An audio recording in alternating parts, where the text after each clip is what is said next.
El día de hoy vamos a hablar acerca de la introducción. Vamos a ver cómo es que se toma este tipo de muestras de líquidos corporales. Y bueno, luego pasaremos a revisar las pruebas que se utilizan o cómo es que se realiza el estudio específico en cada uno de estos líquidos, como son líquido pleural, líquido peritoneal, líquido articular, y pasaremos a hacer luego a ver las conclusiones. Entonces, para obtención de este tipo de muestras son prácticamente o se realizan procesos invasivos, ¿no? Son los procedimientos médicos, no los realiza personal de laboratorio como tecnólogos, los técnicos, ellos no son quienes toman la muestra, sino van a ser principalmente los médicos usuarios, los médicos solicitantes. Ustedes en algún momento van a tomar este tipo de muestra porque son procedimientos invasivos, ¿no? Entonces, permítame un momentito, voy a hacer un médico especialista principalmente. Por ejemplo, para la toma de muestra de líquido pleural, ¿qué tipo de muestra o qué tipo de procedimiento se realiza? ¿Algún voluntario? Toracocentesis. Correcto, toracocentesis, ¿no? Para el tipo de muestra, la toma de muestra de pericardio, líquido pericárdico.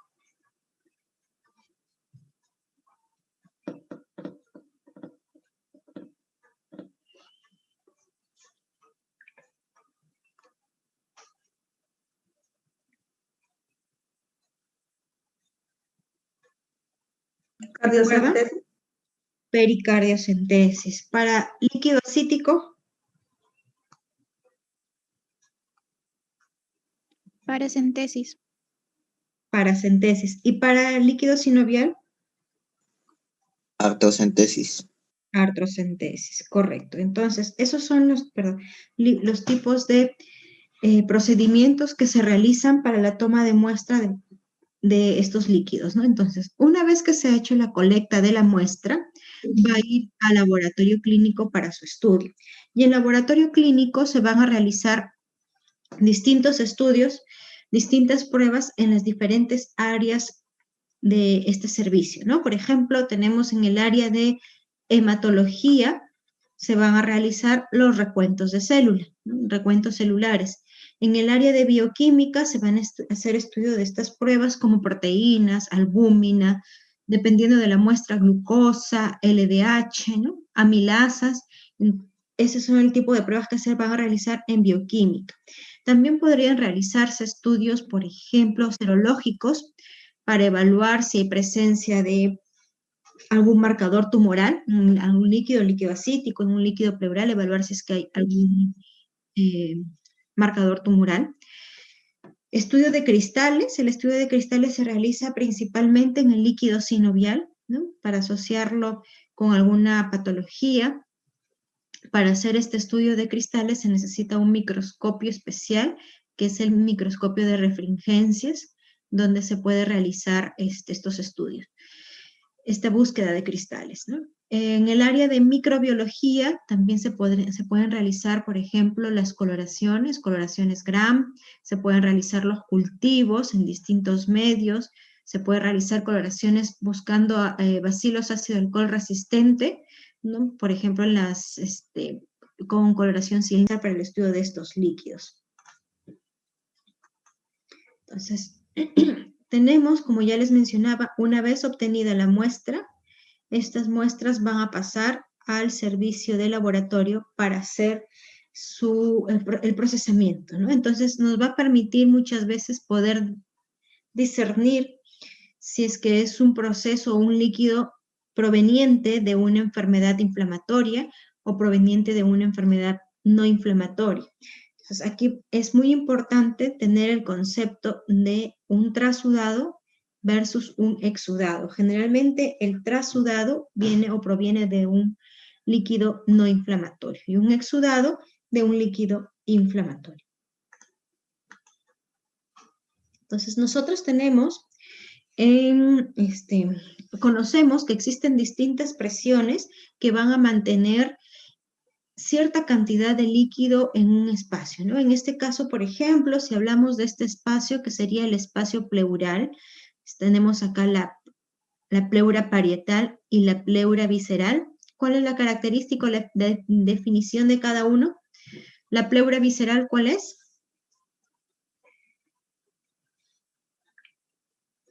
La que está en contacto con los pulmones. ¿Cómo? La que está en contacto con los órganos, en este caso el pulmón, correcto. ¿Y la pleura parietal? La que está en contacto con las paredes de la cavidad. La que está en contacto con la pared, ¿verdad? Con la cavidad. Y tenemos un espacio, en este caso, si hablamos de pleuras, tenemos el espacio pleural. Aquí, influye mucho, bueno, este espacio pleural generalmente es virtual, ¿no? No hay mucho líquido, no es que se va a observar así como nosotros estamos visualizándolo en esta gráfica. Existen distintas presiones, distintos mecanismos que van a mantener la integridad de este espacio con un flujo de líquido adecuado o normal. Por ejemplo, tenemos la presión hidrostática. ¿Qué es lo que hace la presión hidrostática? ¿Jala o envía el líquido hacia el espacio? Envía el líquido. Claro, ¿cierto? Entonces lleva el líquido desde las paredes hacia el espacio pleural. ¿Y la presión oncótica o coloidosmótica? Atrae. Atrae, ¿verdad? Entonces jala o retira el líquido de esta zona, de este espacio pleural hacia los vasos periféricos. Entonces, al haber una alteración en estas presiones, se puede observar o se va a reflejar en un aumento en este espacio, de líquido en este espacio. Entonces, la presión hidrostática, si aumenta, vamos a tener aumento de este líquido. De la presión oncótica o coloidosmótica, si disminuye, pues va a haber también mayor incremento de líquido en esta zona. ¿Qué enfermedades llevan a un aumento de la presión hidrostática? Insuficiencia cardíaca. ¿Ya? ¿Correcto? ¿Qué otra? Hipertensión arterial. ¿Cómo dices? Insuficiencia cardíaca, hipertensión, ¿no? Una insuficiencia renal también va a llevar a un aumento de la presión hidrostática. ¿Y quiénes me llevan a una disminución de la presión oncótica? Síndrome de Kwashiorkor, Cirrosis. Cirrosis, si es que hay pérdida, tenemos ahí pérdidas de proteínas, ¿verdad? Todo lo que me lleve a una pérdida de proteína, Kwashiorkor, una malnutrición hipoproteica, síndrome nefrótico, una enteropatía perdedora de proteínas, ¿no? También por diarreas donde se pierden proteínas, también vamos a llevar a una disminución de la presión coloidosmótica. Entonces pasamos al estudio del líquido pleural. Ya mencionábamos que el procedimiento que se realiza para obtener la muestra se llama toracocentesis, ¿no? Entonces la toracocentesis se realiza en el caso donde haya derrame pleural para dos motivos. Uno puede ser para la colecta de la muestra y enviar al laboratorio para los análisis, y la otra también puede ser una toracocentesis como tratamiento, ¿no? Para disminuir el líquido y mejorar la dificultad respiratoria en el paciente. Entonces nosotros ya estábamos hablando, estábamos conversando acerca de estas dos presiones, ¿no? La presión hidrostática y la presión oncótica. Alteración en estas presiones, pues me van a llevar a un aumento del líquido en el espacio pleural, pero no son las únicas. También cuando hay cuando hay alteración de estas dos presiones, estamos hablando de una alteración sistémica, ¿no? Una alteración sistémica en casi todo el organismo. Pero también hay alteraciones locales que solamente se van a localizar en esta zona o en el pulmón, que pueden llevar a un aumento del líquido pleural, como son las inflamaciones, ¿no? Las inflamaciones que puede ser por algún proceso infeccioso, por alguna enfermedad autoinmune, entonces van a llevar también a un incremento del líquido pleural, pero ya no son causas sistémicas, estamos hablando de localizadas, por ejemplo, una neumonía, por ejemplo, una tuberculosis, por ejemplo, artritis reumatoide o lupus eritematoso, ¿no? Que pueden llevar a un derrame pleural. ¿Qué más?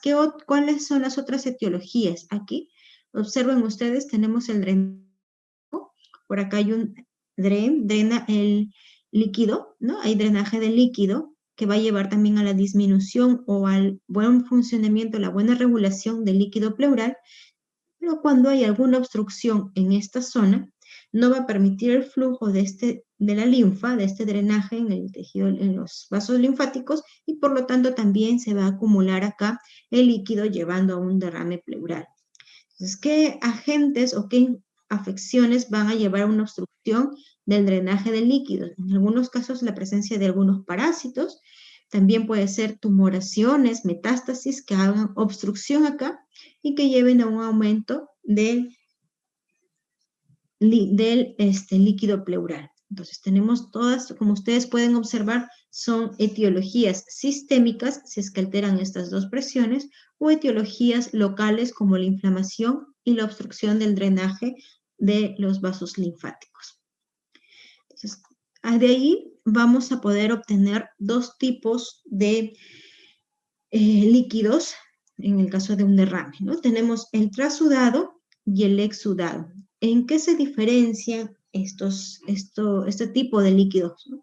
El trasudado es el que proviene, vamos a asociarlo así, es el que proviene principalmente de las alteraciones sistémicas, ¿no? De las alteraciones sistémicas, dígase hipertensión, dígase insuficiencia cardíaca o una insuficiencia renal, o también tenemos las pérdidas de proteína, ¿no? Que van a llegar, porque son afecciones sistémicas, a tener un líquido de tipo trasudado. Sin embargo, las que mencionaban que se debían a un proceso inflamatorio, a un proceso local, pues se les conoce como exudado. Entonces, el trasudado tenemos disminución de proteínas, disminución de LDH y tenemos una glucosa normal, porque acá no hay consumo, básicamente tenemos una filtración del plasma. Mientras que aquí en el exudado ya hablamos de una alteración local, hay mayor permeabilidad, recuerdan, en los procesos inflamatorios hay vasodilatación, ¿no?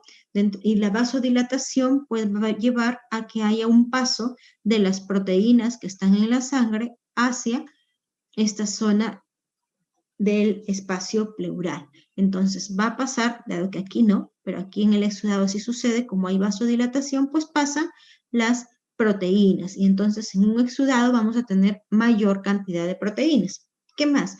El LDH también va a ir pasando desde los vasos sanguíneos hacia la zona afectada. También vamos a tener incremento del LDH. La glucosa disminuida. La glucosa va a disminuirse principalmente, y esto acuérdense porque va a suceder en todos los líquidos, no solo en los que vamos a ver el día de hoy, sino también cuando ustedes vean meningitis en el líquido cefalorraquídeo. La disminución de glucosa casi siempre se asocia a dos motivos. Uno, que el paciente tenga hipoglicemia. Obviamente, si tiene poca glucosa en sangre, pues en el líquido también va a estar disminuida. Y dos, que se asocia mucho a un exudado, es la presencia de bacterias u hongos, ¿no? Si tenemos aquí en esta zona, si estamos hablando de una neumonía bacteriana o una neumonía fúngica, entonces hay presencia de microorganismos que van a competir con el ser humano por la glucosa. Por lo tanto, la glucosa se va a ver disminuida porque estos microorganismos le están consumiendo. Entonces, en un exudado, casi siempre hay disminución de glucosa. Estas son las formas cómo es que se pueden hacer diferencias entre un trasudado y un exudado. Ahora, si nosotros nos damos cuenta, el trasudado y el exudado tienen distintas etiologías, trasudado sistémica, exudado local. Entonces, cuando pasamos a otros estudios como son los microbiológicos o los bioquímicos, ¿cuál de los dos creen ustedes que debería pasar a seguir siendo estudiado? ¿El trasudado o el exudado? Exudado. El exudado. Por teoría, la bibliografía nos dice que una vez que es exudado, ya no se debe continuar el estudio, debe quedar ahí, porque ya sabemos que las causas o las etiologías son sistémicas. Hay que buscar cómo está el riñón, cómo está, si hay insuficiencia cardíaca, hay que ir buscando otras causas, ¿no? Mientras que si es exudado, sí debemos continuar con el estudio acá porque hay que evaluar si es que puede ser por tuberculosis, si es que es por otras bacterias, si es que es por hongos, entonces ya vamos buscando algún agente causal y por lo tanto se debería continuar el estudio. Teóricamente, en la práctica realmente no es tan fácil decir, primero ve si es trasudado y después continuamos o no, porque es un procedimiento invasivo, entonces hay que tomar distintas alícuotas de muestra y mandarlas a las diferentes áreas del laboratorio. Entonces generalmente se hace todo el estudio. Entonces, Doctora, una pregunta. Sí. ¿Se podría decir que el transudado es seroso mientras que el exudado es purulento? Algo así, sí, podríamos hacer esa asociación. Así es. Lo que pasa es que cuando uno dice purulento, generalmente lo asocia a pus y a un gran aumento de neutrófilos. No todos los exudados son purulentos. Cuando hablamos de purulencia, ya vamos a ver más adelante los gráficos, hablamos de mucha turbidez, de pus, así tal cual. Entonces, un purulento sí es un exudado, pero puede haber algunos exudados que no sean realmente purulentos, que tengan aumento de neutrófilos, aumento de leucocitos y no lleguen a pus, pero ya lo vamos a ver de aquí. Pero sí está bien tu asociación. Entonces, mencionábamos que primero hacemos la diferencial entre trasudado y exudado. Habíamos dicho que se estudiaba proteínas LDH, ¿cierto? Y bueno, la glucosa. Entonces, tenemos el LDH en el trasudado, o la relación, perdón, de LDH en líquido pleural sobre el LDH en suero, en el trasudado es menor a 0.6, mientras que en el exudado es mayor a 0.6. El LDH en el líquido pleural en el trasudado es menor a 2/3 al límite superior de lo normal en suero. El exudado es mayor a 2/3 al límite superior de la normalidad del suero. ¿Qué otro parámetro estudiamos? Las proteínas. Proteínas en líquido pleural sobre proteínas en suero. Para el trasudado, menor a 0.5. Para exudado, mayor a 0.5. Estos tres criterios se unen y forman un criterio, bueno, forman parte de los criterios de Lye. ¿Se han escuchado hablar de los criterios de Lye para evaluar si el líquido es un trasudado o un exudado? Pero no son los únicos, existen otros parámetros que también ayudan a discernir entre un trasudado y un exudado. Por ejemplo, bilirrubina en el líquido pleural sobre bilirrubina en suero, menor a 0.6, trasudado, mayor a 0.6, exudado. Colesterol, el colesterol tiene un alto valor para la evaluación de trasudado y exudado, pero hay que tener en cuenta de que no todos los laboratorios procesan colesterol o bilirrubina, ¿no?, en los líquidos. Entonces, el colesterol menor a 0.3 es la relación de colesterol en líquido sobre suero, en trasudado menor a 0.3 y en exudado mayor a 0.3. Y la albúmina en suero sobre líquido pleural, en trasudado mayor a 2 y en exudado, perdón, a 12 y en exudado menor a 12 gramos por litro. Entonces, ustedes observan que no es que se realicen las pruebas bioquímicas solo en el líquido, sino que siempre se está haciendo una relación o una correlación entre el líquido y el suero. Entonces, es importante que al paciente no solo le soliciten estas pruebas bioquímicas en el líquido pleural, sino que también sepan en cuánto están estas pruebas. ¿Ya? ¿Cuáles son las causas patológicas de derrame? Habíamos mencionado por aumento de presión hidrostática, insuficiencia cardíaca congestiva, retención de sal y de líquido, ¿no?, disminución de presión oncótica, síndrome nefrótico, cirrosis hepática, desnutrición, enteropatía perdedora de proteínas. Estamos hablando acá de las causas sistémicas, aumento de permeabilidad capilar, infecciones microbianas, inflamaciones de las membranas, procesos malignos, obstrucciones linfáticas, tumores malignos, linfomas, infección, inflamación, lesión del conducto torácico. Entonces tenemos las dos primeras como causa de un trasudado y las dos últimas como causa de un exudado. Recolección y manipulación de muestras. ¿Cómo es que se deben tomar o qué consideraciones deben tomar cuando van a hacer la colecta de la muestra por un procedimiento, ¿no? Por ejemplo, para hacer el recuento de células y las diferenciales digo debería porque no siempre es así, utilizarse un tubo con EDTA. Si recordamos las primeras clases cuando hablamos de preanalítica, mencionábamos que el tubo con EDTA nos servía o nos ayudaba para el estudio, por ejemplo, para el hemograma, ¿no? Entonces, el hemograma, que es un recuento celular, pues lo asociamos y decimos, en este mismo tubo se puede realizar el recuento de células y diferenciales. Para microbiología, donde generalmente trabajamos con cultivos, obviamente se requiere, el requisito es la esterilidad, ¿no? Que sean tubos estériles. Pueden ser heparinizados al vacío, pero lo que se requiere es que sean tubos estériles. Para bioquímica, cuando nosotros hacemos la comparación con suero, cuando hablamos de las pruebas bioquímicas en suero, pues decimos, para bioquímica se deben centrifugar las muestras. Entonces, se espera que se forme el coágulo, luego se centrifuga y tenemos separado el suero de las células, los elementos formes. Entonces, para este caso en bioquímica, como igual vamos a centrifugar la muestra, puede ser cualquier tubo. Tubos comunes, se puede utilizar muestras coaguladas porque la muestra se va a centrifugar o heparinizadas, ¿no? Y siempre, en paralelo, deben obtenerse muestras en sangre para hacer la comparación entre líquido y sangre o suero. Determinación de pH. La determinación de pH también es importante.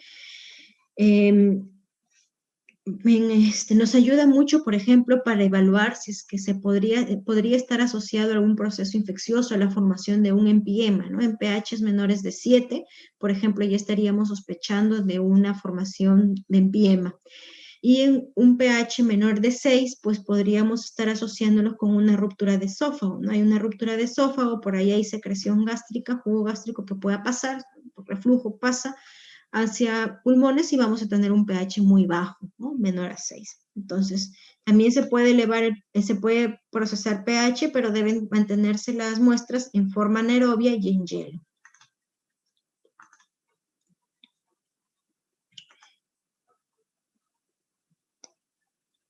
Chicos, sí se están registrando, ¿verdad? Ya. Registren su asistencia, por favor. Entonces, tenemos el examen. ¿Qué exámenes o qué pruebas se realizan para el estudio del líquido? Y generalmente es para todos los líquidos. Tenemos primero el examen macroscópico. Vamos a evaluar el aspecto del líquido. Luego viene el examen microscópico, que es principalmente el recuento de células. Luego tenemos el estudio bioquímico, donde se evalúan algunas pruebas como glucosa, como lactato, como proteínas. Y después tendríamos algunos exámenes serológicos, si es que así lo deseamos o no. Y los microbiológicos para cultivos, que es lo que estábamos mencionando. Entonces, el examen macroscópico también podríamos hacer una diferencia entre trasudado y exudado. Por ahí su compañero mencionó que en el exudado tendríamos un líquido purulento, que es correcto, ¿no? La presencia de pus se asocia mucho a la presencia de neutrófilos, que está asociado a un proceso infeccioso, bacteriano. Entonces, los trasudados, miren, este es un trasudado, es transparente. Nosotros le llamamos transparencia no porque sea tipo agua, sino que cuando uno visualiza la parte posterior del líquido, si es que hubieran letras, las podríamos leer. Así le llamamos nosotros a las transparencias, ¿no? Aquí, por ejemplo, si hubiera un texto acá atrás, podría ser leído fácilmente porque el aspecto es transparente.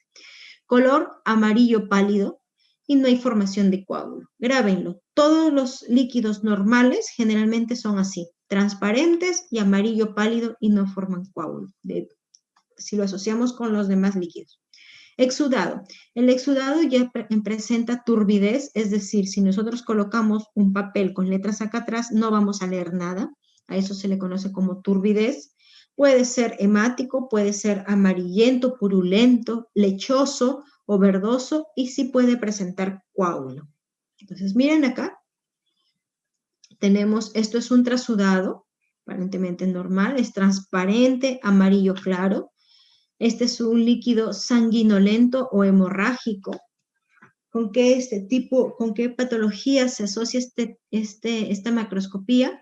Con un hemotórax, con un tromboembolismo pulmonar o con una neoplasia. Lo que mencionaba su compañero, purulento, esto es pus. ¿No? Miren la turbidez, la diferencia de cómo si se observa la parte posterior, aquí ya no observamos. Es purulento, turbio, marrón. ¿Con qué se puede asociar? Con un empiema o con una ruptura esofágica. Y que es blanco, también es turbio, no se observa la parte posterior del tubo.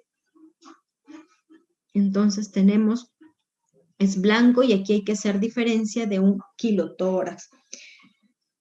Recuerdan que cuando hablábamos de las muestras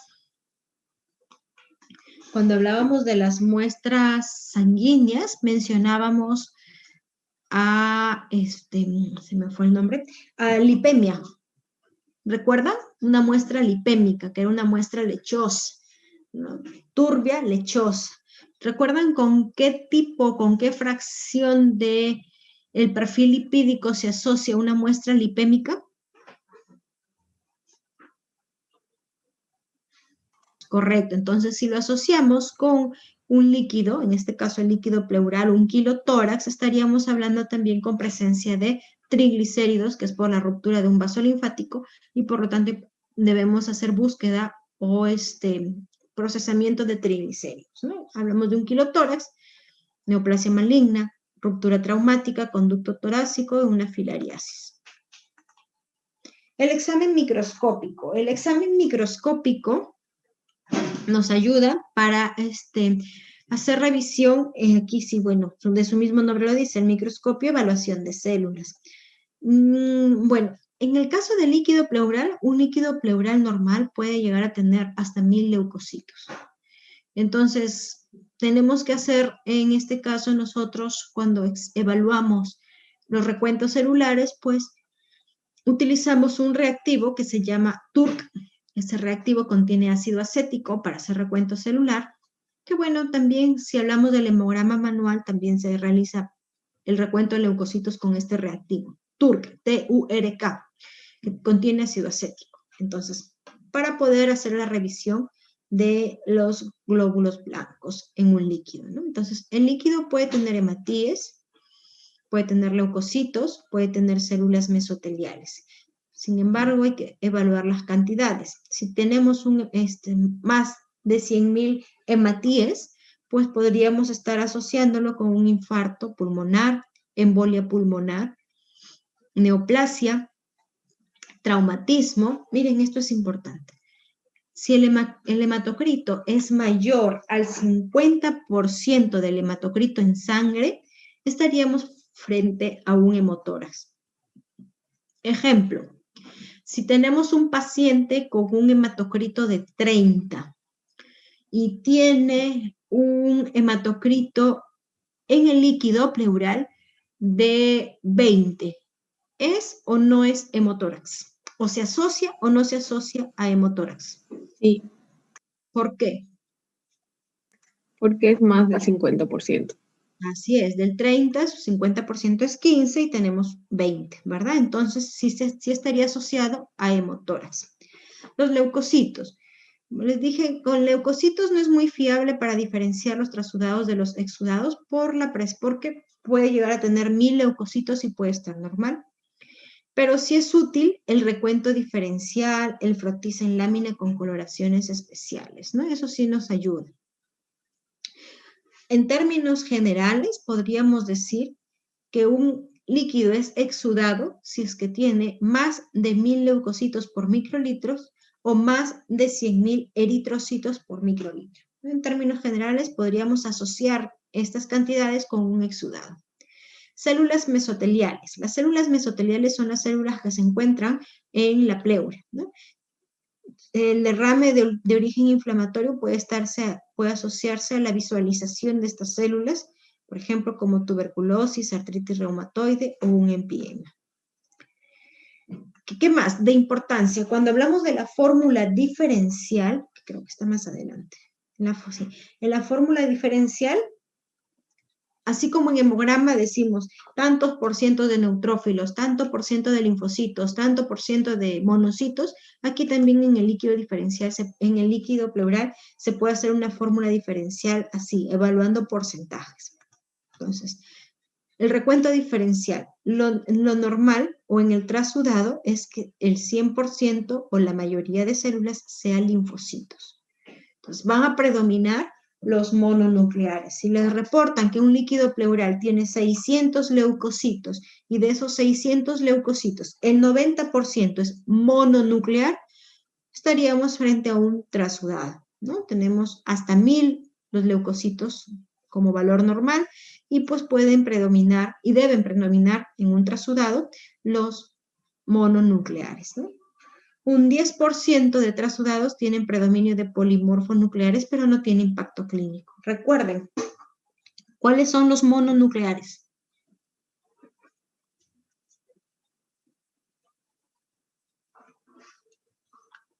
¿Cuáles son las células mononucleares?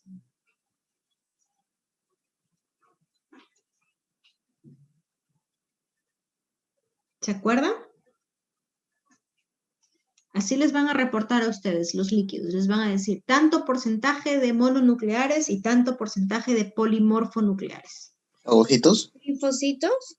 Linfocitos, monocitos. Ujú.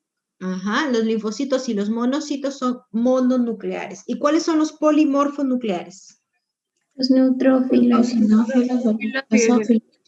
Neutrófilos, eosinófilos y basófilos, correcto. Entonces, si tenemos un líquido patológico con recuentos de leucocitos mayor a 1000, tendremos que evaluar qué células predominan, ¿no? Entonces, tenemos acá que pueden predominar polimorfonucleares, pueden predominar linfocitos y pueden predominar eosinófilos. Ojo, que los linfocitos, si decimos, no, pero si es que hay linfocitos es normal, claro, si es que el recuento celular es menor a 1000. Pero si tenemos un recuento de leucocitos de 2000, de 3000, ya no es normal y predominan los linfocitos, puede ser asociado a alguna patología. Entonces, polimorfos nucleares, más del 50%, que es esto, un neutrófilo, pues entonces estamos frente a una respuesta inflamatoria. ¿Con quién se asocia? Derrame paraneumónico. ¿Qué es un derrame paraneumónico?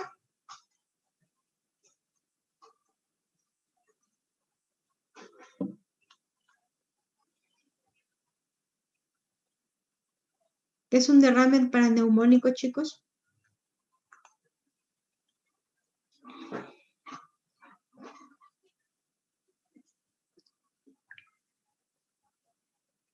Cuando una neumonía invade las pleuras. Así es, exactamente, ¿no? Entonces, asociado a un proceso bacteriano principalmente. Absceso sufrénico, tuberculosis en fase inicial. Esto también apréndanlo, ¿ya? Lupus eritematoso sistémico o neoplasia en fase inicial.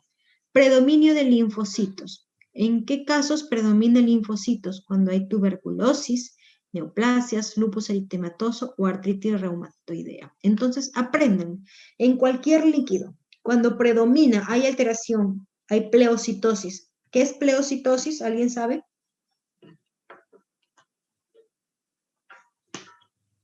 ¿Alguien sabe qué es pleocitosis?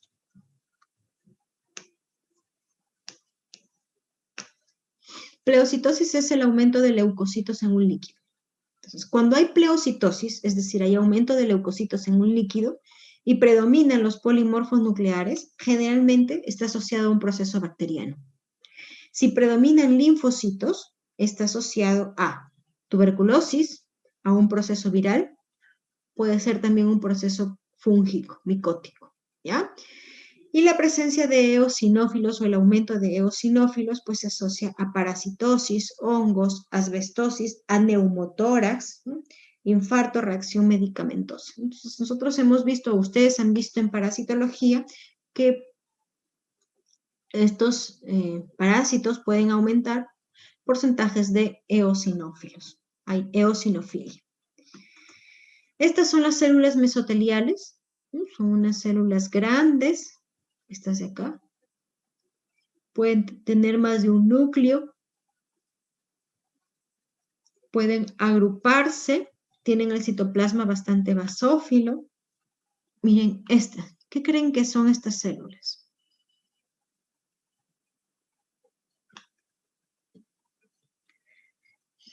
Estas células son, miren, acá tiene 3 núcleos, es un neutrófilo, pero que tiene en el centro una vacuola. Tiene una vacuola. A estas células se les llama como células LE, así como, tal como ustedes lo oyen, células LE.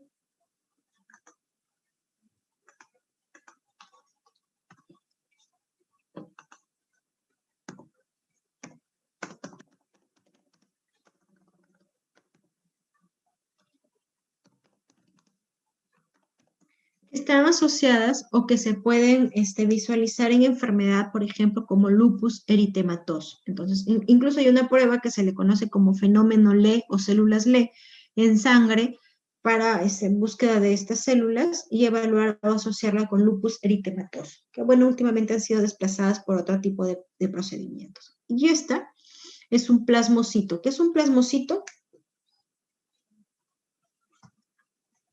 Un linfocito B activado. Un linfocito B, ¿cómo? Activado, correcto, ¿no? Ya está activado, ya hay secreción de inmunoglobulinas aquí. Entonces, este es un plasma que también se pueden observar. ¿Cómo borro esto?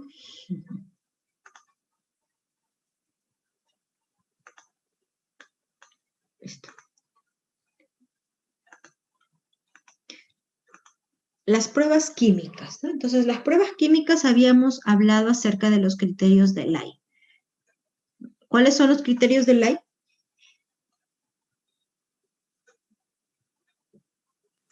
Proteínas en el líquido y proteínas en el suero mayor a 0.5.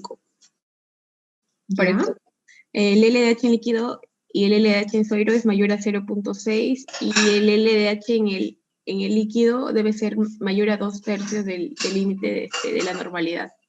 Ya, correcto. Entonces, esos son los criterios de Lai. Estos criterios, para poder definir exudado, tienen una sensibilidad de 98% y una especificidad de 83%. ¿Ya? Entonces, tiene una alta sensibilidad. Existen otras pruebas, como ya lo habíamos visto, que también son indicativos de exudado. Por ejemplo, yo les mencionaba la relación de colesterol en líquido sobre suero.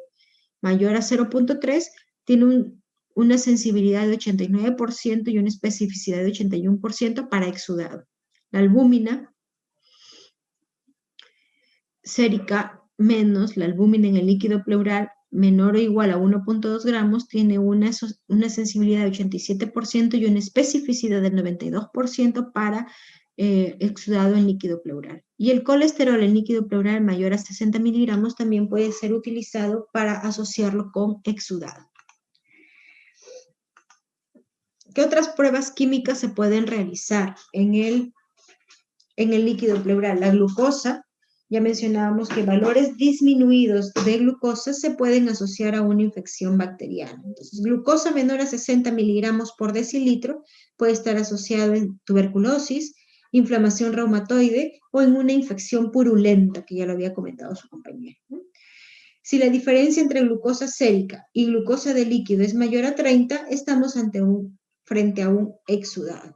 El pH, lo normal es que sea mayor a 7.5.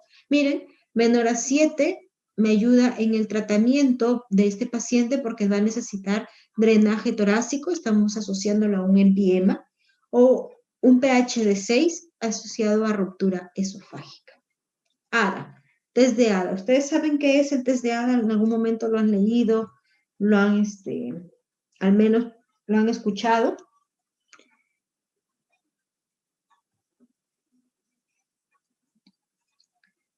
No, doctora. ADA, el test de ADA. ¿Cómo? ¿No es para descartar tuberculosis? Me ayuda, sí. El test de ADA tiene evalúa actividad linfocitaria, ¿no? Entonces, nosotros mencionábamos que cuando hay aumento de leucocitos en el líquido y hay aumento de linfocitos, pues está asociado principalmente a tuberculosis. Una de sus causas es tuberculosis. Entonces, cuando tenemos un test de ADA aumentado, mayor de 40 unidades por litro, podemos asociarlo a un proceso específico por TB, ¿ya? Pero no necesariamente puede ser así. Ojo, que podemos tener leucocitosis muy marcadas, 3.000, 4.000 leucocitos por mililitro, y que de estos 4.000, solamente el 20 o el 30% sean linfocitos, me puede dar un aumento del ADA por la cantidad absoluta de linfocitos, ¿ya? Amilasa, concentraciones elevadas, se asocia a una pancreatitis, ¿no? Que ya también, bueno, en algún momento ya lo vamos a revisar. El lactato. El lactato también es útil para el estudio, en el diagnóstico diferencial etiológico de un líquido pleural. Entonces, ¿quiénes o cuáles son las causas de derrame pleural con niveles altos de lactato? Cuando hablamos de niveles altos de lactato, cuando es mayor a 90 miligramos por decilitro o 10 milimol por litro. Por ejemplo, en infecciones bacterianas y en tuberculosis pleural, ¿no? En estos casos, el lactato suele aumentar mucho. Esta prueba tiene un valor predictivo positivo de pleuritis infecciosa, 94%, y un valor predictivo negativo del 100% para pleuritis infecciosa, si es que está bajo. Los estudios microbiológicos. Los estudios microbiológicos para evaluar el test de el líquido pleural, tenemos coloraciones, puede ser una tinción Gram, mire su sensibilidad es baja del 50%. Tinción Sil-Nielsen para buscar Mycobacterium, una sensibilidad del 10%, y esto ténganlo en cuenta. Realmente Sil-Nielsen, la búsqueda de Sil-Nielsen en los líquidos siempre tiene sensibilidad baja en comparación al esputo, ¿no? La mejor sensibilidad de una coloración Sil-Nielsen, ya cuando veamos tuberculosis, van a poderlo revisar, que la mejor sensibilidad se da en esputo. En los líquidos es más baja esta sensibilidad. Entonces, miren, en el líquido pleural es del 10%, y el del líquido pleural es el mejor de todos los líquidos donde podríamos aislar BAR, ¿no? Los bacilos ácido alcohol resistente. Cultivos para micobacterias, ya hablamos de otro tipo de muestras, cultivos 30%, biopsias pleurales un 75%, y el cultivo para hongos, pues es que buscamos histoplasma. Entonces, estos estudios microbiológicos se realizan para buscar algún agente infeccioso en el líquido pleural. Y aún después de que se haya realizado todo, pues queda un 20% de muestras o de pacientes que quedan sin un diagnóstico etiológico. Derrames quilosos y pseudoquilosos. Ambos, cuando hablábamos de quilosos decíamos coloración blanca, ¿no? Entonces, ambos realmente son blancos, por lo tanto, se debe ser la diferencial, ¿no? En el caso del quiloso, su fisiopatología es por una fístula del conducto torácico. La etiología puede ser por una obstrucción por linfoma o carcinoma o algún trauma, ¿no? O un quilotórax congénito idiopático común en recién nacidos.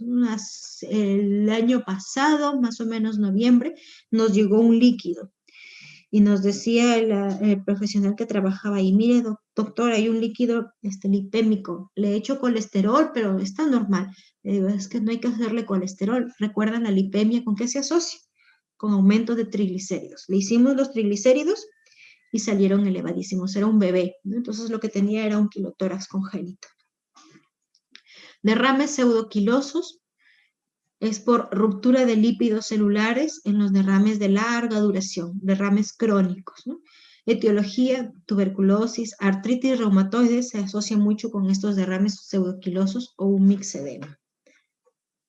Entonces, para hacer la diferencial entre un derrame quiloso y pseudoquiloso, pues se evalúan algunas características. Para empezar, la aparición, ¿no? En el quiloso es súbito. Hubo una obstrucción de los vasos linfáticos y aumenta esta secreción, ¿no? O en un pseudoquiloso ya mencionábamos que son aquellos derrames de larga data. Entonces es gradual, es crónico. El aspecto en ambos suele ser blanco lechoso, ¿no? En los dos. Al examen microscópico, miren, en el quiloso predominan linfocitos. En el pseudoquiloso hay de todo, ¿no? Celularidad mixta y los cristales de colesterol que se asocian al pseudoquiloso. La presencia de triglicéridos, yo les mencionaba, esta es la clave. En el quiloso tenemos mayor de 110 miligramos por decilitro de triglicéridos en el líquido, y en el pseudoquiloso menos de 50 miligramos por decilitro de triglicéridos en líquido.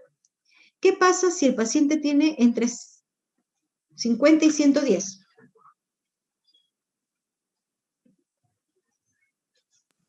¿Mayor de 110? Pseudoquiloso.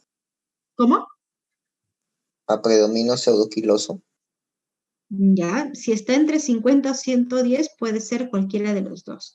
En ese caso, cuando está entre ambos, no diferenciar, se solicita esto: una electroforesis de lipoproteínas. En esta electroforesis de lipoproteínas, así como en algún momento revisamos electroforesis de proteínas, que separa la albúmina de las globulinas, alfa globulina, beta globulina y gamma globulina, aquí también en la electroforesis de lipoproteínas va a separar a las lipoproteínas. Entonces, si no hay aumento o si no hay mucho triglicérido, hay que evaluar los kilomicrones, ¿no? También puede haber presencia de kilomicrones que estén dando este derrame quiloso, ¿ya? Es para hacer la diferencial. Entonces, si los triglicéridos están entre 60 y 110, se realiza una electroforesis de lipoproteínas. Este es un algoritmo resumen para evaluar el estudio del líquido pleural.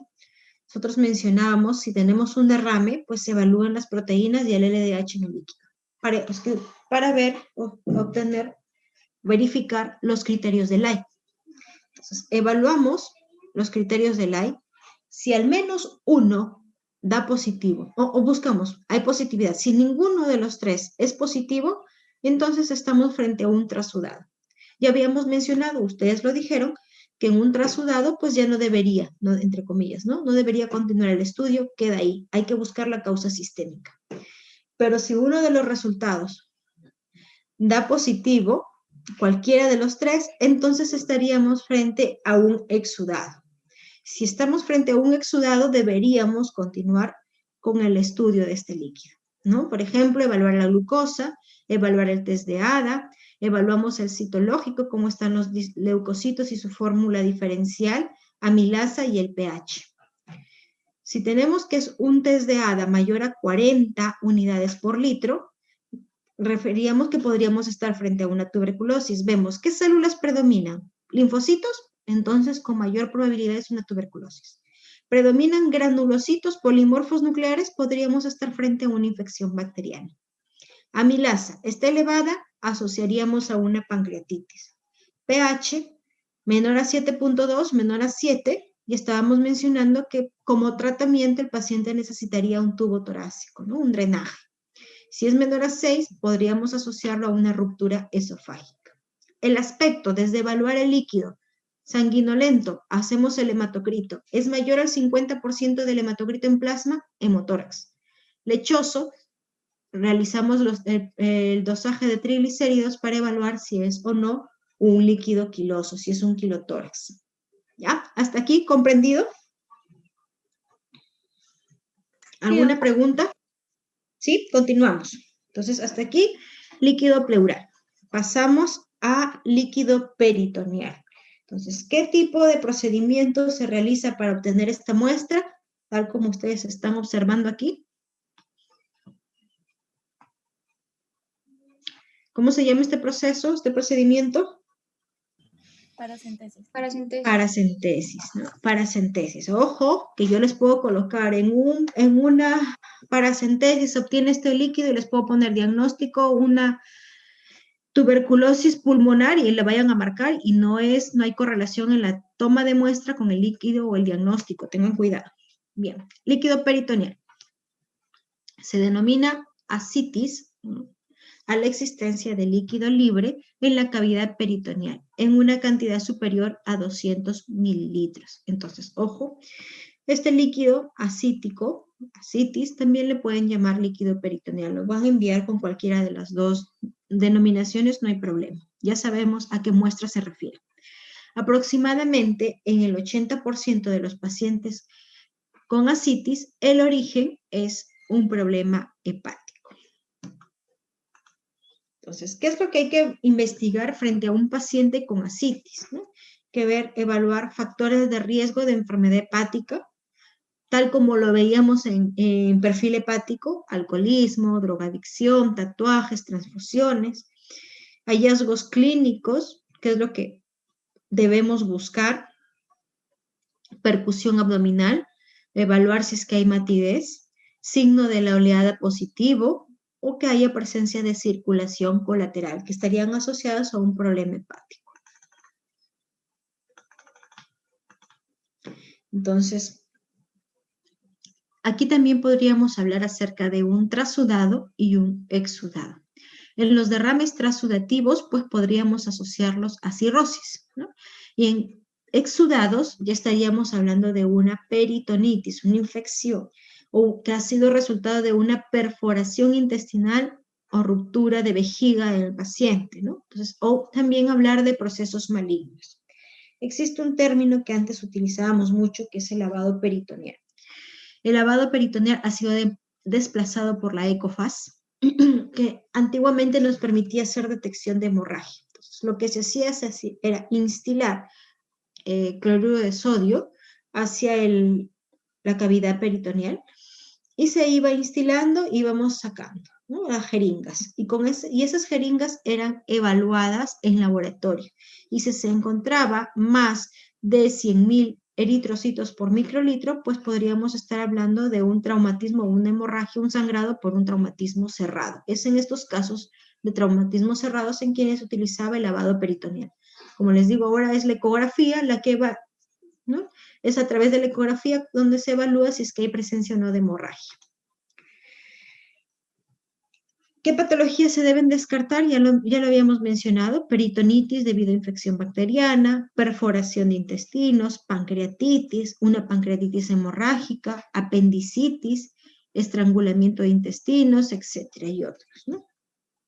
Entonces empezamos. El estudio de los líquidos, ya habíamos dicho que son estudios macroscópicos, microscópicos, bioquímicos y microbiológicos. Dentro de los estudios o del estudio macroscópico, nuevamente, tenemos la evaluación de si es un trasudado o un exudado. El trasudado, color amarillo pálido, transparente, por eso les decía, esto aprendan, aplica para todos los líquidos. Y exudado, pues purulento, turbio o sanguinolento. También puede haber derrames quilosos por daño u obstrucción del conducto torácico. El aspecto puede ser claro, amarillo pálido, normal o un trasudado; turbio, si hablamos de una infección microbiana; verde por trastornos vesiculares; filamentos de sangre en el caso de un traumatismo, infección o procesos malignos; lechoso, aplica como en el pleural, traumatismos o bloque linfático; y en el lavado peritoneal, si es que tenemos más de 100.000 eritrocitos por microlitro, pues indicaría lesión por un traumatismo cerrado. Análisis. En la microscopía, los leucocitos menor a 250, ojo que ustedes en alguna bibliografía pueden encontrar incluso menor a 500, recién patológico mayor a 500, pero en el pleural ya habíamos mencionado mayor a 1000. Fórmula diferencial: neutrófilos hasta 75%, luego los linfomononucleares hasta 75%, es decir, en un recuento normal predominan siempre los mononucleares, ¿no? No debe haber hematitis, no debe haber presencia de bacterias o gérmenes. Miren, el recuento absoluto de neutrófilos mayor de 250 células o mayor del 50% del total indica infección. Ojo, mayor al 50% o recuento absoluto de neutrófilos mayor a 250, es importante. Las características químicas: tenemos las proteínas, algunas enzimas, la glucosa, pH, lípidos, ¿no? Proteínas, para evaluar trasudado o exudado, también tenemos acá el cociente en líquido acítico sobre suero, ¿no?, que ya lo hemos visto como criterio de Light. Enzimas, amilasa, si es que está aumentada, pues tendríamos o lo asociaríamos con un proceso de pancreatitis. LDH menor a 400. test de ADA, que también está asociado a procesos específicos por tuberculosis, ¿no? Un marcador de peritonitis por tuberculosis. El punto de corte en este caso es de 33 unidades internacionales por litro. Glucosa, lo normal de 700 a 100. Si es menos, estaríamos hablando, podríamos sospechar de un proceso infeccioso. El pH, los lípidos también ya habíamos visto, ¿no? Triglicéridos mayor a 110, entonces estamos ante una ascitis quilosa. Y tenemos esta prueba importante que es el gradiente suero-ascitis de albúmina, ¿no?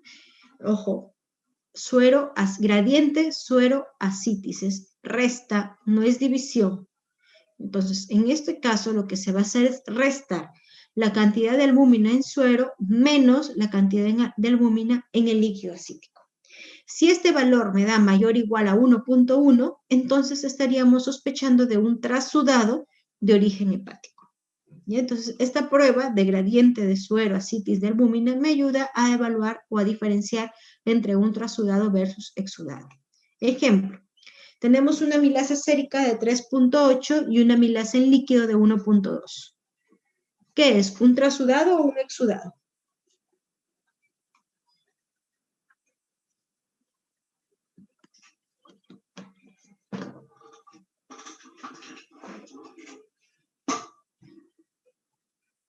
¿Cuánto sale el gradiente? ¿Están ahí? Sí, doctora. Es trasudado. Es trasudado. ¿Cuánto sale el gradiente? 2.6. 2.6. ¿Y en este caso? Sería exudado, sale 0.8. 0.8. Exacto. Entonces, aquí en el líquido acítico me ayuda mucho este gradiente de albúmina para tomarlo en cuenta. Tienen acá estos valores que ustedes ya las tienen en las diapositivas. Entonces, hablamos ahora de el estudio microbiológico del líquido acítico. Entonces, tenemos en un paciente que no ha tenido ascitis previa, pues sospecharíamos de gram positivos, ¿no? Ustedes observen acá neumococo, estreptococo, puede ser un ácido alcohol resistente, Mycobacterium, gonococo. ¿El gonococo qué es? ¿Cuál es el gram del gonococo?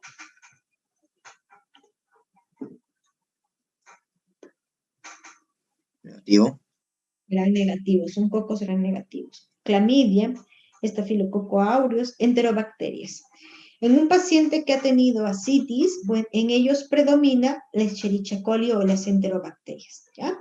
Mientras que en pacientes sin ascitis, pues miren, tenemos a la cabeza los cocos gram positivos. Paciente en diálisis peritoneal. Entonces, ustedes saben que la diálisis en pacientes con insuficiencia renal crónica puede ser peritoneal o puede ser hemodiálisis. Entonces, cuando es peritoneal, obviamente hay un procedimiento, hay invasión en el peritoneo, puede haber infección. Entonces, en estos casos, aquí en estos pacientes que reciben diálisis peritoneal, a ellos se les realiza cada cierto tiempo un recuento citológico de células. Se les va evaluando la cantidad de células y en ellos no se espera hasta 500 o 250 para decir que está alterado. En este caso se considera el punto de corte 100, más de 100 leucocitos y estamos ante una sospecha de peritonitis. ¿Ya? Entonces tenemos estafilococo aureus, estafilococo coagulasa negativo. ¿Quién es ejemplo de un estafilococo coagulasa negativo?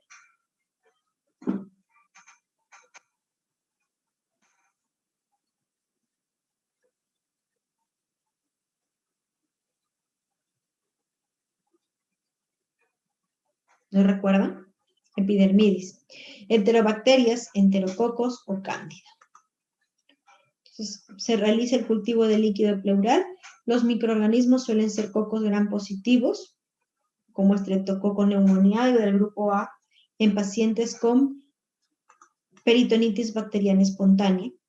En pacientes con cirrosis, predominan las infecciones monomicrobianas por microorganismos intestinales, sobre todo Escherichia coli. Bien, hasta acá entonces en el líquido ascítico. Mencionábamos que también se debe evaluar tras sudado. Sudado existe una prueba importante como es el gradiente de albúmina, que es resta, no es división, que nos ayuda a diferenciar entre trasudado y exudado. El punto de corte de los leucocitos mayor a 250. Es importante reconocer o saber cuánto es el porcentaje de los polimorfos nucleares, porcentaje mayor a 50 de neutrófilos o en valores absolutos mayor a 250. ¿Ya? ¿Alguna pregunta hasta acá, chicos?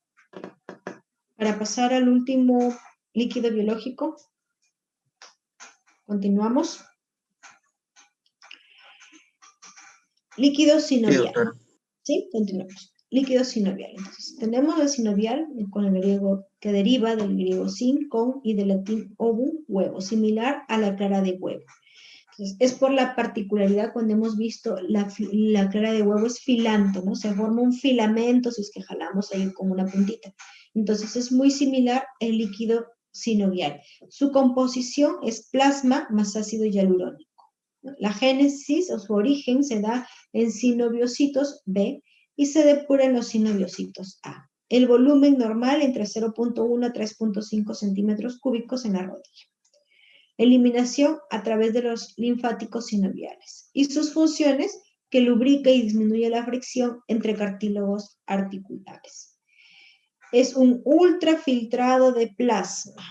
Eso quiere decir que tiene características muy similares al plasma y por ahí hay una excepción. Exclusión de proteínas de alto peso molecular. Tenemos acá la presencia de ácido hialurónico y las pruebas realizadas con mayor frecuencia son el recuento de leucocitos, la diferencial, el gram cultivo y exámenes de cristales. No se realizan mucho pruebas bioquímicas, sobre todo por es más por la consistencia del líquido articular, ¿no? Por eso que puede ocasionar obstrucciones en los equipos.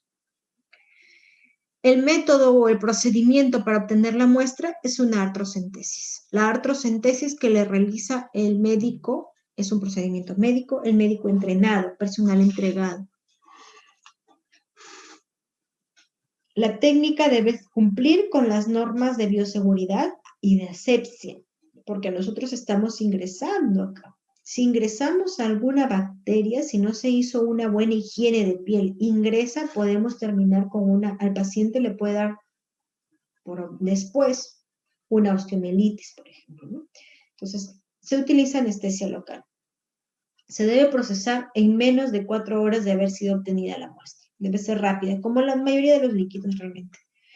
El centrifugado del sobrenadante se puede estudiar factor reumatoideo, ANA, complemento, un estudio bioquímico, y del sedimento se puede estudiar el GRAM, baciloscopías o cultivos.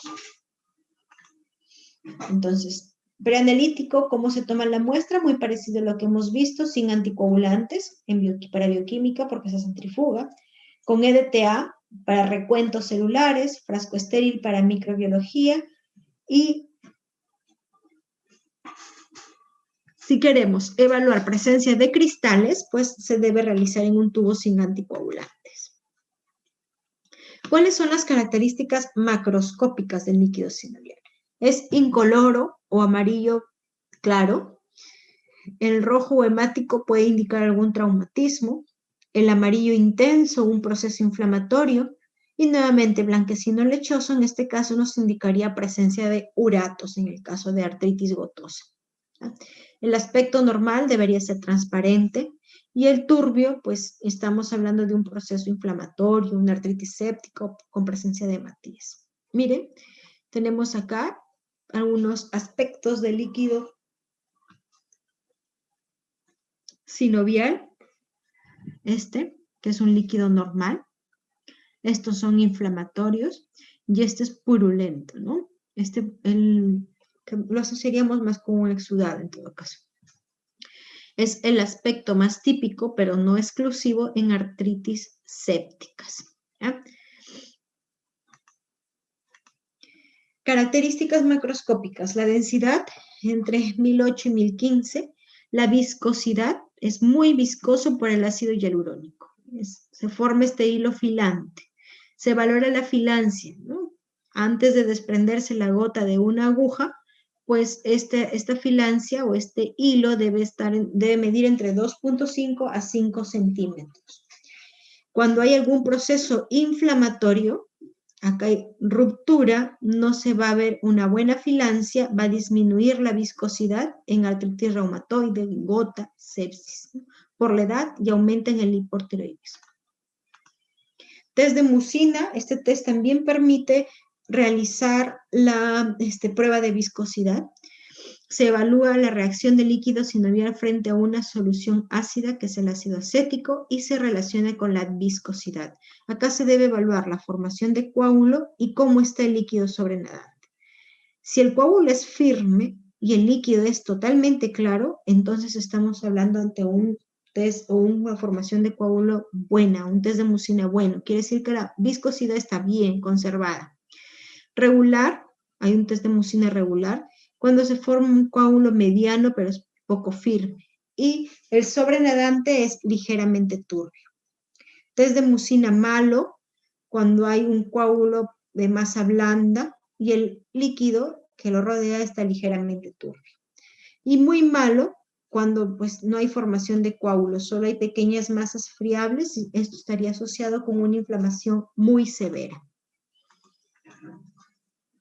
Características químicas. Dentro de las características químicas tenemos, por ejemplo, el estudio de proteínas totales, que deben ser menos de 2.5 gramos por decilitro.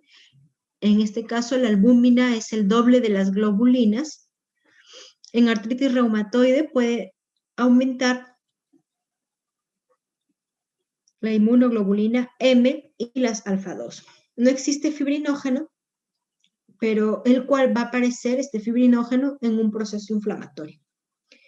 Los mucopolisacáridos, el ácido hialurónico en centímetros cúbicos debe ser de 3.5 miligramos por gramo de líquido sinovial. Otras pruebas bioquímicas, la glucosa debe ser igual a la del suero. Realmente la diferencia entre glucosa del suero y del líquido sinovial no debe ser mayor a 10 miligramos por decilitro.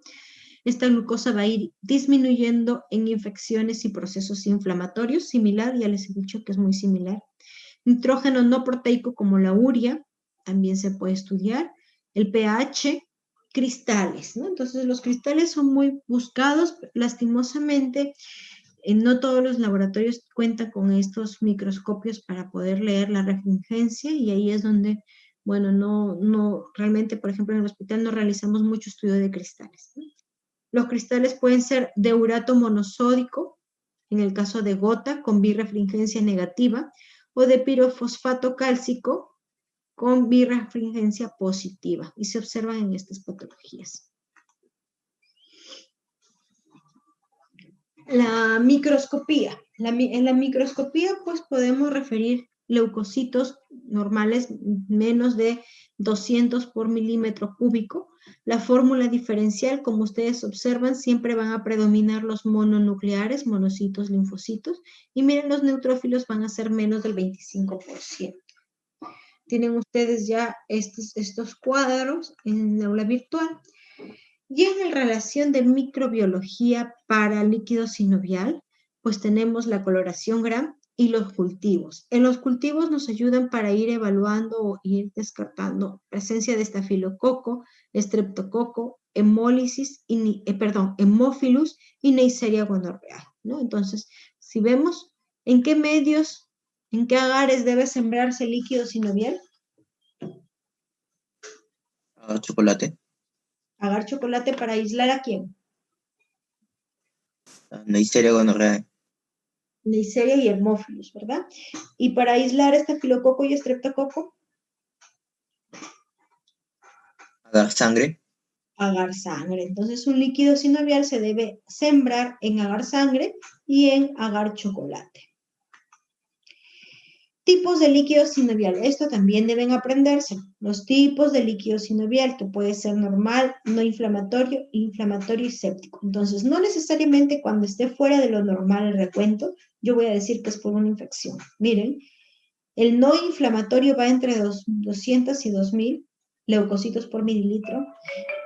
El inflamatorio entre 2000 y 100.000 linfocitos por milímetro cúbico, y el séptico mayor de 100.000 leucocitos por milímetro cúbico. Tenemos acá los tipos de líquido sinovial: normal, no inflamatorio, inflamatorio y séptico, que son los que hemos visto acá. Entonces, el normal, miren las características de los leucocitos que ya lo estábamos observando. La viscosidad se pierde cuando ya empezamos con un líquido inflamatorio o séptico. Aquí en el normal y en el no inflamatorio aún se conserva la viscosidad. La glucosa, miren, va disminuyendo en el inflamatorio y en el séptico. La presencia de polimorfos nucleares aparece en el inflamatorio y en el séptico, acá siguen siendo menor a 25%. Entonces, es importante que lo recuerden, que lo aprendan, porque va a depender de varios parámetros para poder decir si es un líquido normal, no inflamatorio, inflamatorio séptico. Tenemos acá los cristales, que también está en el aula virtual, las características de los cristales del líquido sinovial. Y tenemos acá los valores normales del líquido sinovial. En volumen, menor a 3.5 mililitros. En color, incoloro o amarillo pálido. Deben ser claros. La viscosidad, pues se debe formar un filamento, ¿no? El filamento hilante, que ya lo estábamos mencionando. Recuento de leucocitos menor de 200 células por microlitros. De neutrófilos, lo normal es menor de 25% de neutrófilos de los diferenciales. No debe haber presencia de cristales. La diferencia de glucosa entre glucosa del plasma o del suero menos la glucosa del líquido debe ser menor a 10 miligramos por decilitro. Y las proteínas totales menor a 3 gramos por decilitro. Y bien, eso es todo en relación al estudio de líquidos corporales. Esta sería nuestra última clase teórica de la unidad. La próxima semana ya tenemos los exámenes. Y el día de mañana, bueno, con el grupo que estará en su asistencia,